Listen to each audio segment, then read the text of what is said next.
നമസ്കാരം. ഫുഡ് കഴിച്ചിട്ടില്ലെങ്കിൽ നമുക്ക് ഒരുമിച്ച് കഴിക്കട്ട. നല്ല അടിപൊളി മോദയും അതുപോലെ തന്നെ കണ്ണാടി വറ്റയും എടുത്തിട്ടാ. ഇതിനെ നിങ്ങളുടെ നാട്ടിൽ എന്താണ് പേരെന്നുള്ളത് കമന്റ് ചെയ്യണേ. ഇന്ന് ഉച്ചക്കലത്തേക്കുള്ള ഊണിന് നല്ല അടിപൊളി ടേസ്റ്റ് ഉള്ള മീനുകളാണ്. ചോറൂറ്റാനുള്ള പരിപാടികളെല്ലാം ചെയ്യുന്നുണ്ട്. അതുപോലെ കറിക്ക് വേണ്ട കാര്യങ്ങളെല്ലാം അറിയുന്നുണ്ട്. ചട്ടി വെച്ച് എണ്ണ ഒഴിച്ച് റോളിംഗ് ഉള്ളതിൻ്റെ എല്ലാം അങ്ങോട്ടും ഇങ്ങോട്ടും ആടിക്കൊണ്ടിരിക്കുന്നു. സവാള, പച്ചമുളക്, അതുപോലെ തന്നെ കുറച്ച് ഉപ്പ് ഇട്ടിട്ട് മഞ്ഞൾപ്പൊടി, പിന്നെ നമ്മുടെ മല്ലിപ്പൊടി, പിന്നെ മുളക് പൊടി, കാശ്മീരി ചില്ലി പിടിക്കുന്നുണ്ട്, സാധാ മുളക് പൊടി ഉണ്ട്, കുറച്ച് കളർ വരുവൊക്കെ കിട്ടട്ടെ. വെള്ളം ഒഴിച്ച് അതിലേക്ക് കൊടംപുളിയാണ് നമ്മൾ ഇട്ടേക്കണത്.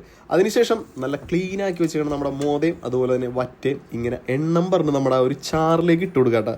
ഒരു 10-20 മിനിറ്റ് സ്ലോ കുക്ക് ചെയ്യുമ്പോഴേക്കും നമ്മുടെ മീൻകറി ഇവിടെ കിടന്ന് തിളക്കാനായിട്ട് തുടങ്ങിയിട്ടുണ്ട്. എൻ്റെ പൊന്നോ, blue blue blue blue blue എന്നും പറഞ്ഞ് ഇങ്ങനെ കിടന്ന് തിളച്ചോണ്ടിരിക്കേണ്ട. അടിപൊളി. ആ കളറൊക്കെ നോക്കി.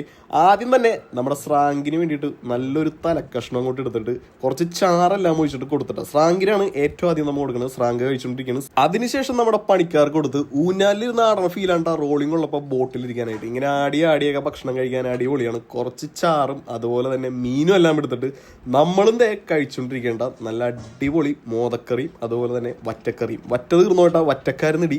നല്ല ടേസ്റ്റുള്ള മീൻ വറ്റയാണ്. മോദയും മോശമൊന്നുമല്ല കേട്ടോ. അങ്ങനെ സഞ്ചപ്പൻ ചേട്ടനാണെന്നുണ്ടെങ്കിൽ ചോറ് കഴിക്കാനുള്ള മീൻ മാത്രം ഉണ്ടോ പുള്ളി കഴിച്ചത്. 2-3 തലക്കഷ്ണം ഉണ്ടായിരുന്നത് പുള്ളി കഴിച്ചിട്ടാ. എന്തായാലും നല്ല അടിപൊളി കറി കേട്ടാ. അപ്പൊ എങ്ങനെയാണ്, പോയി കൈ കഴുകി വെച്ചോന്നല്ല. ടാറ്റാ.